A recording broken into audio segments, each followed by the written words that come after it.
Kính bạch hội thánh, kính quý chức sắc thiên công, quý chức Việt, quý đồng đạo và ba ban nhạc lễ đồng nhi và chư đồng đạo lưỡng phái. Kính thưa tăng gia hiếu quý, vừa rồi là phần đăng điện cúng tế cầu siêu đã xong. Tiếp sau đây là phần hòa đờn theo nghi thức của đại đạo Tam Kỳ Phổ Độ để an ủi hương hồn của cố đạo hữu Đỗ Thành Hòa, hưởng hạ thọ 68 tuổi. Tiểu đệ xin thay mặt cho toàn thể ban trị sự và anh em ban nhạc xin trình bày ý nghĩa của cuộc hòa đờn này cho quý vị được an tường. Kính thưa quý vị, theo quan niệm của đạo thì Trần gian là quán trọ của linh hồn và con người chúng ta là những khách trần đến đây để học hỏi cũng như kiến công lập dị nơi cõi thiên liêng hàng sống, cũng chính là quê hương thật sự của chúng ta đó vậy. Vì lẽ đó mà việc sinh tử cũng giống như đi vào nghề, nên mới có câu sinh ký tự nguyên mở thép về. Cả một kiếp sanh lặng thật trong bể khổ, chúng ta đã trải qua bao nhiêu thăng trầm, buồn vui, vinh nhục, tủi hổ. Chúng ta đã chìm đắm vào nơi cảnh bạn này và quên đi rằng chúng ta còn có một nơi để về, chính là cõi thiên liêng hàng sống, là ngôi nhà thật sự của chúng ta đó vậy. Đức Chí Tôn vì quá thương con cái của Ngài, không nỡ để cho nhân loại chìm đắm trong sông mê để khổ, nên Ngài mới khai mối đạo Tam Kỳ, hầu độ rỗi hết con cái của Ngài một lần cuối. Ngài đã ban ra nhiều pháp tận độ, trong đó có lễ nhạc. Có câu nhạc do thiên tác, tức là nhạc là tiếng lòng của trời đất, tiếng lòng của vạn vật, để thức tỉnh linh hồn con người mà trở về nguồn cội. Cho nên cuộc hòa đờn suốt từ đầu đến cuối đều thể hiện quá trình đi và về của một linh hồn đến thế gian này để học hỏi và nhắc nhở cho linh hồn ấy thức tỉnh để trở về quê xưa cảnh cũ. Tiểu đệ thay mặt cho tăng gia hiếu quý xin chân thành cảm tạ ban nhạc lễ đồng nhi đã đến đây và thực hiện các nghi thức và nghi hòa đờn này. Xin khẩn nguyện Đức Chí Tôn, Đức Phật Mẫu và các đấng thiên liêng ban bố hồng ân cho quý huynh tỷ đệ muội và gia đường được sức khỏe dồi dào, mệnh sự kiết tường và vững bước trên con đường lập công bồi đức. Trước khi dứt lời, tiểu đệ xin thay mặt ban trị sự và anh em ban nhạc cầu nguyện Đức Chí Tôn, Đức Phật Mẫu và các đấng thiên liêng ban ơn lành cho hương hồn hiền huynh cố đạo hữu Đỗ Thành Hòa, hưởng hạ thọ 68 tuổi, được nhẹ nhàng siêu thanh tịnh độ. Xin tăng gia hiếu quý hãy đánh bớt đau thương để cho linh hồn của cha ông mình được thông thả mà trở về quê xưa cảnh cũ. Quý vị có muốn an ủi linh hồn của cha ông mình bằng cách hay nhất không gì bằng là nói nghiệp con đường đạo đức của cha ông, thông dông cõi thọ hương hồn, chờ con lập tức giúp quần ngôi xưa. Nam mô Cao Đà Thiên Ông Đại Bồ Tát Na Tát. Xin phép tăng gia hiếu quý cử ra hai người đứng hầu lễ nghiệp.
။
Hãy subscribe cho kênh Ghiền Mì Gõ để không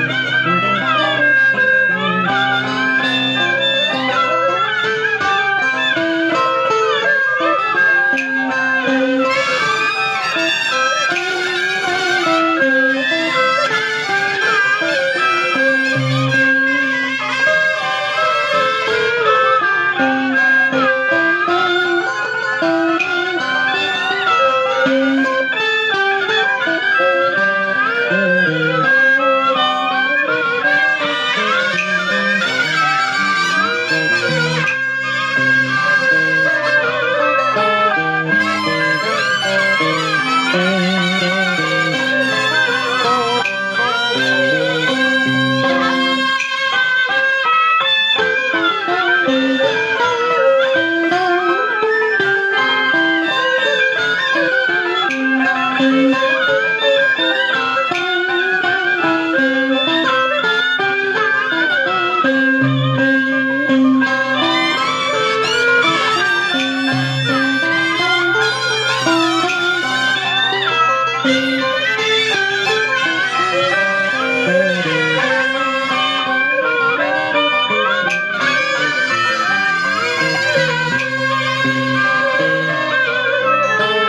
Thank